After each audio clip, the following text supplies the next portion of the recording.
decided we're gonna try not wearing the glasses today and see how that goes. Because I'm getting sick and tired of the glare. I don't have a lot of battery life on my camera, so I don't have a lot of time to do this, so we're just gonna go straight in. So today I wanted to film. Essentially, this is going to be a currently reading, but this is basically the first 6 or 7 books on my currently reading Goodreads list, because with the Goodreads currently reading, I have a really hard time DNFing.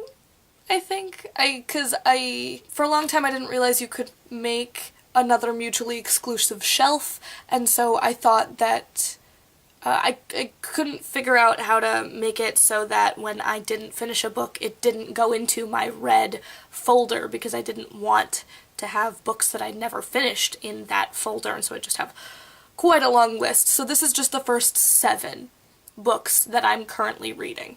And some of them I am actually trying to be currently reading, like right now, but some of them I started and have to go back to, or some entirely different thing. So, and I really wanted to talk about them because I recently subscribed to a new person on YouTube who talks about books. They created the representation book tag that Ariel Bissett did, and through that I found them. They seem like a really lovely person, and today they posted a currently reading video talking about all of the things that they're currently reading and kind of a record of who they are in that particular moment of their life. And I thought that was a really cool idea, and I wanted to kind of do the same thing. This isn't exactly the same because I'm not technically in the middle of all of these. I'm not currently working through all of these, but they are all on my currently reading. So the first book that I am currently in the middle of is the Seagull Reader Poems, the 2nd edition. This is published by the Norton company that publishes all of the big anthologies that you have to buy for English classes in college and stuff like that. This is just poetry. This is just a big anthology of poetry. I picked it up for free on a shelf of books that someone was giving away, along with, I also have Stories, the 2nd edition, and Plays, the 2nd edition. I haven't read either of those either. I started with poems because poems are generally shorter, and I just wanted to start with poems. And this was on my shelf for a really long time, and I had only read the first, couple, and then last week I got very in the mood to read some poetry, and I made it 100 pages into the anthology. So I'm currently working my way through this. Some of it is coming across, some of it is completely new stuff, completely new to me that I have never encountered before, and some of it is stuff that I've had to study in classes, and some of it is stuff that I've come across on my own along the way, but it's this great mix of finding new ways to play with words and rediscovering old ways that I knew about to play with words, and I really like that. Next book on my list is The Empty Space by Peter Brook. This is a book of theater theory by Peter Brook, and it talks about 4 specific types of theater. So deadly, holy, rough, and immediate, and I'm currently in the middle of the rough chapter talking about popular theater and the kinds of body humor type things that make popular theater good and popular. The way that Shakespeare is literally just full of dick jokes, but it's still the highest highbrow theater, but it's not, and in its day it wasn't. So talking about how that works, and I think this is really interesting. I've been making my way through this very slowly. It's a very short book, but it is very dense, so I'm getting closer to done with it. I'm working on the 3rd of 4 sections, and I think that's really interesting. It makes me think about the way that theater should be and the way that I think theater is, and the kind of theater that I want to pursue personally, so I think that's really interesting. The 3rd book I'm going to talk about is On Writing by Stephen King. I read the first little short section of this.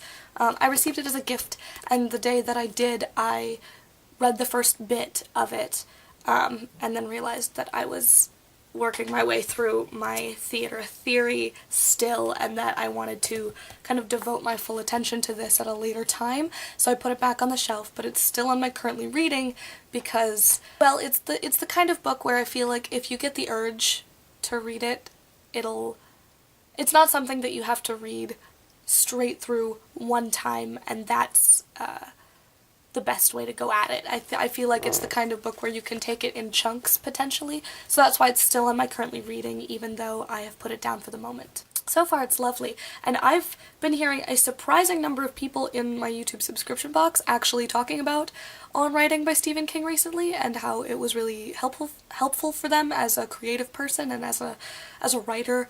I think we're at a slightly different angle now, but the charging cord for my camera was in the box I'm using to make it a bit taller so that I'm actually in the shot properly, so we have a new shot now. I don't remember what I was talking about.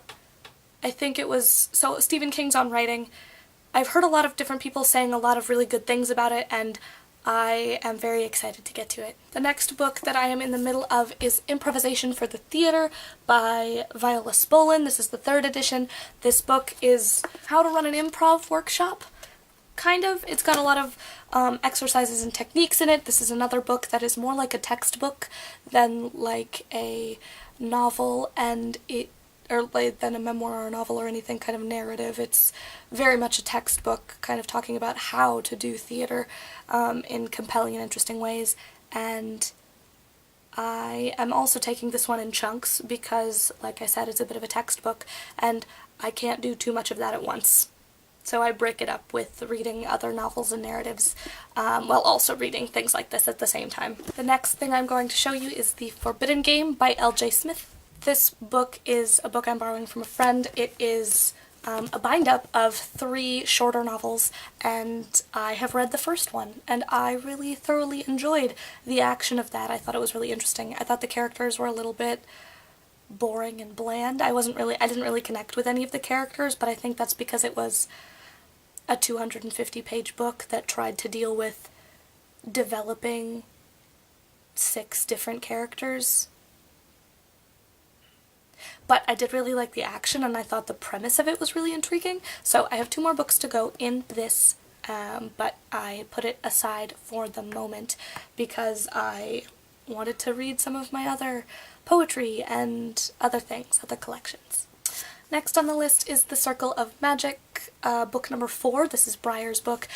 This is the last book in the first quartet for this universe.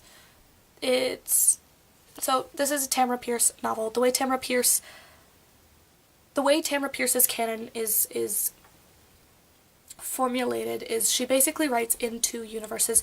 One is the Torlin universe that has Alana and all the Lady Knight stuff, the Protector of the Small series, the Immortals series, that kind of thing. And then the other one is the Circle of Magic, the series, and The Circle Opens, the Empress, or The Will of the Empress, the books like that.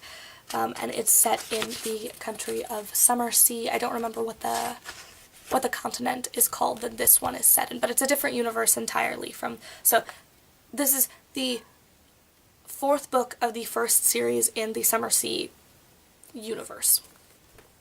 And I'm rereading it. It's a reread. I reread the rest of the series last fall, and I got to this one, and I kind of picked it up and then moved on to other things. I do still want to reread it though, so I have kept it on the list to kind of keep reminding myself that I do want to go back to it eventually. Sooner rather than later, hopefully, but like it's my book that I own, so I can go back to it kind of whenever I want.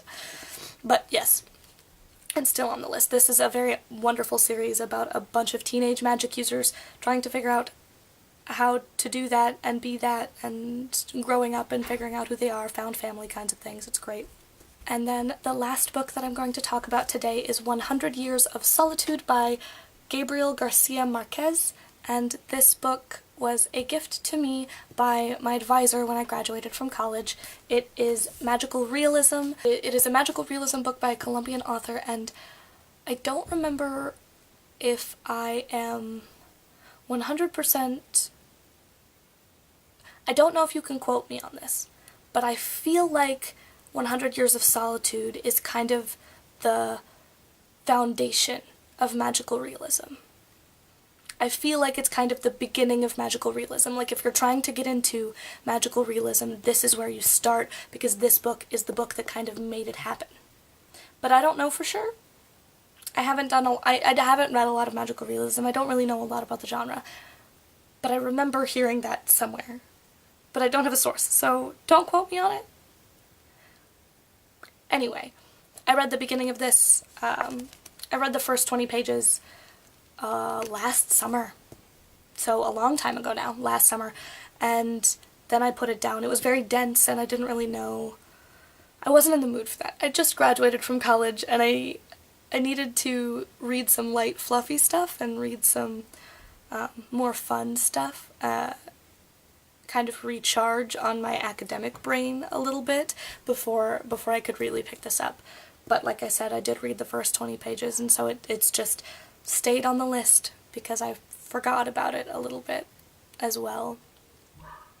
But beyond that, I do think it's been long enough that I am going to have to reread the first 20 pages.